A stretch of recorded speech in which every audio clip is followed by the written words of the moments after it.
மாண்புமிகு பேரவைத் தலைவர் அவர்களே, எங்களது கோவை மாவட்டத்தில் இந்துஸ்தான் கல்லூரியிலே அமுதன் அந்த கொலை செய்யப்பட்டது குறித்து தான் கவனிப்பேன். அதுக்கு அமைச்சர் அவர்கள் சொன்ன பதில் பொறுத்தளவுக்கு இன்றைக்கு பொதுமக்களுக்கும் நல்லா தெரியும்.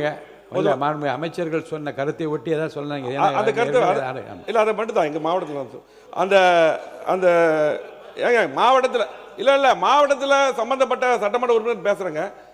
திமுக ஆட்சியில் தான் கொடுக்க மாட்டீங்க. இப்போ அவங்க கொடுத்துருக்காங்க. என்ன நீங்க யாருக்கு விளக்கம் சொல்ல தேவை? சுருக்கமா நீங்க சொல்லுங்க. சுருக்கமா அதாவது அங்க இருக்க உயிரிழந்த மாணவர்களுடைய பெற்றோர் தரப்பில் கூறப்பட்ட குற்றச்சாட்டு அரசும் காவல்துறையும் மிக கவனத்தில் கொள்ள வேண்டும்.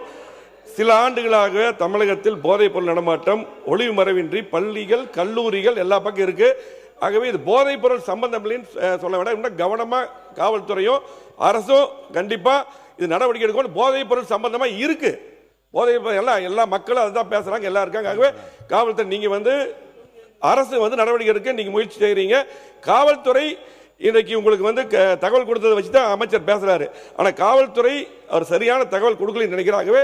அரசு கவனத்தில் கொண்டு கண்டிப்பாக இதுக்கு சரியான நடவடிக்கை எடுக்க வேண்டும். சம்பந்தப்பட்ட மாணவர் குடும்பத்துக்கு அரசு வேலையும் நிவாரணம் வழங்க வேண்டும். நீங்க பாத்தீங்கன்னா இதுக்கு முன்னால் இருக்கக்கூடிய திமுக அரசுல இதே போல நாங்க அதிமுக சார்பாக பேசும்போது சொல்லியிருக்கோம் பல முறை. இன்னைக்கு அவங்க நடவடிக்கை எடுக்க சொல்றதை விட நீங்க கண்டிப்பா நடவடிக்கை எடுக்க வேண்டும் என்று பேரவைத் தலைவர் கேட்டுக்கொள்கிறேன்.